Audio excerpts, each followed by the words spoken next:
clear that renewable energy will be a focus for the nation and also for the state of Andhra Pradesh. Thank you for that. I'm going to come back to you with a trigger question in the second round, but first let me turn to Dr. Rania. Dr. Rania, you also hold a really interesting portfolio of international cooperation.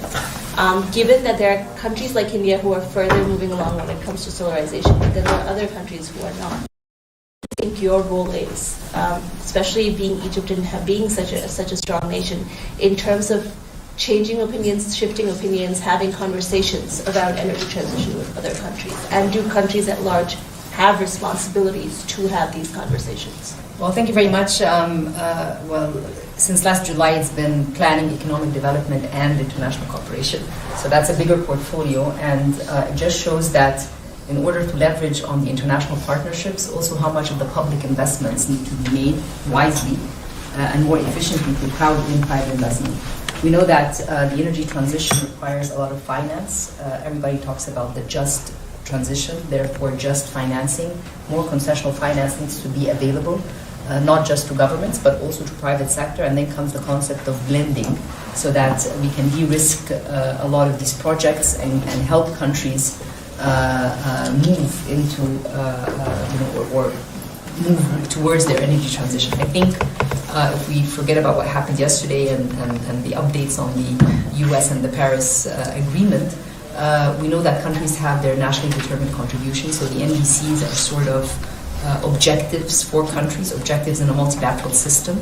They're of course voluntary, they're not obligatory, but we do know that for countries or private sectors who want to invest in countries, they need to be known, the NDCs, countries need to be clear with the projects that they want, and that's the only way that you can secure financing, because everybody wants to be, if you're talking about private banks, if you're talking about the multilateral development banks like the World Bank, IFC, EBRD, EIB, all of these international partners are ready to finance private sector in the energy transition.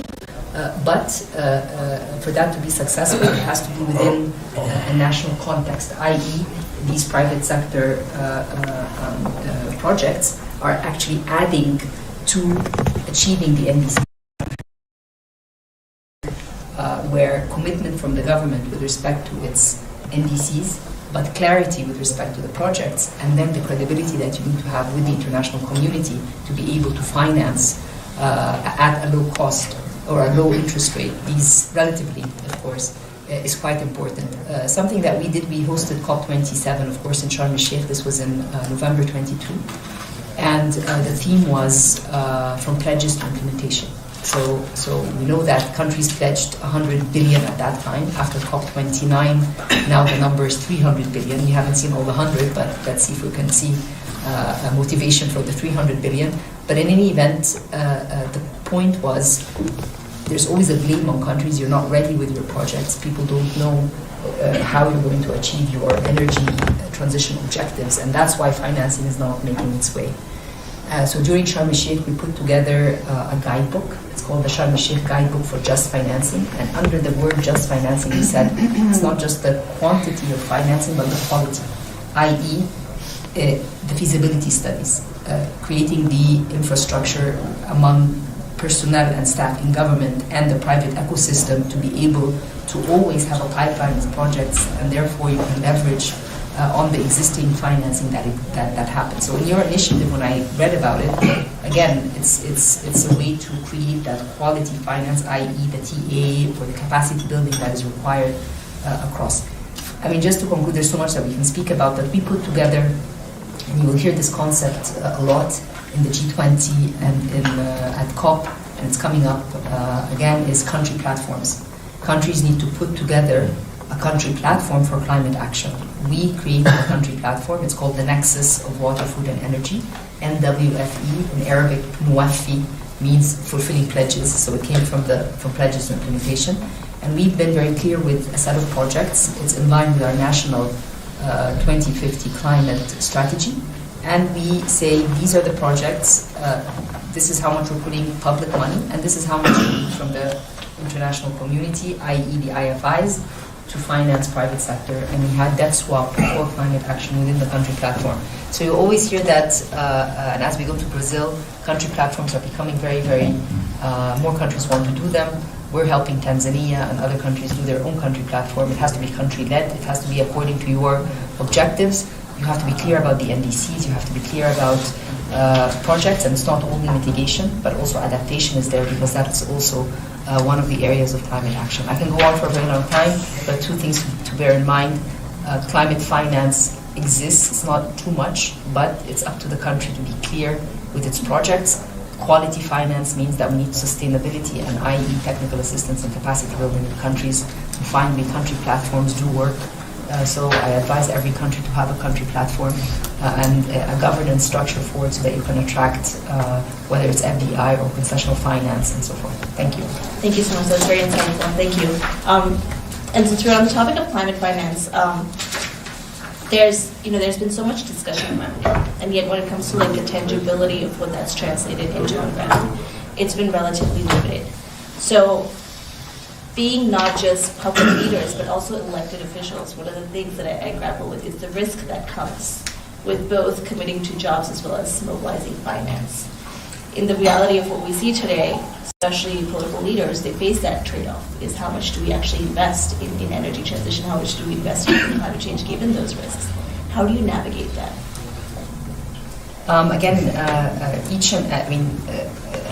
I'll talk from the public investment side. Any public money that goes into a project, this project has to be part of whether it's Vision 2030 or a national plan, which is ratified from Parliament. So that's a very important governance and political agency or buy-in, as you mentioned. The second point is, given that fiscal space is quite tight anyways, and we've been facing so many headwinds, not necessarily tailwinds, you want to put, for example, if I'm talking about renewable energy, wind and solar, do you have enough investments in the grid to upload this renewable energy? So the government has to be very clear with its priorities. I'll put investments in the grid, allowing private sector to generate the wind and solar, and this is what's going to create private sector jobs, skilling, greening, and also an entrepreneurial ecosystem sometimes, which does the measurement for the CO2 and so forth. So it's a matter of clarity with the objectives, a very constructive dialogue and understanding when it comes to those who ratify these plans, which is Parliament, which represents people and governorates and so forth. And then finally, what creates the continuous buy-in is that the projects get implemented, so people can see that the energy transition or the climate action is not just a burden on development, but it's part of development. Because each and every energy project, in addition to creating jobs, creates green capacity for more industrialization, for more economic activity. So it's very important to create the overall narrative, and there's so much work that has been written since Glasgow, actually, on the importance of thinking about climate action and development as inseparable. They are not mutually exclusive. It's not either or, and that is something that needs to be continued and pushed. I don't know the issue of yesterday and the announcement of yesterday, how consequential that would be on the multilateral development banks, on the dialogue around climate. Are we going to go back? So it's very strange that today is the first day of Davos, but yesterday this happened. So I think, how far in terms of creating disturbance in a path which look to be moving forward with gains for developing countries, and also better understanding for the multilateral development banks and the global institutions that do provide financing. I don't know. Let's see how that works out. I don't have an answer. All of us have questions. Nobody does. Yeah, exactly. I said nobody. I think from the state perspective, the question that we've been asking is, how do you go from mine to energy? We have the entire value chain, the ecosystem. How do you build it out? And how do you create consistency in policies? So if you look at India's view, is how do we bring every bit of our ecosystem? So if you look at rooftop solar, to agriculture being solarized, then to the entire green hydrogen, which seems to be the buzzword, and various investments coming into that sector. Green steel. So I think, at least from India's context, is to set the policy straight. Yes, there are some subsidies required, but it's not over and beyond the fiscal challenges that any state or the federal government would have. That's one part. But the second part again is, how do you make this the transition political resistant or resistant to politics, right? And that's going.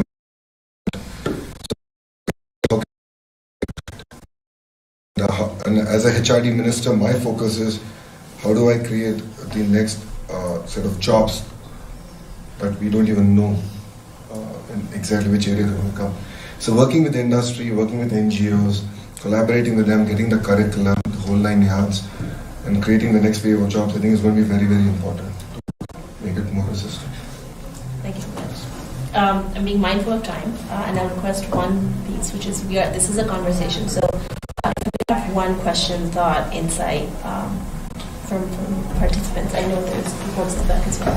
Would welcome that before we shift on to the next conversation series. So basically, as we discussed, lots of the focus on mitigation globally as well as in India, and the resources, particularly financial resources allocated for the adaptation, are very less. At the same time, communities are facing lots of challenges because of the climate change, and not only this issue is related to just transition, but issues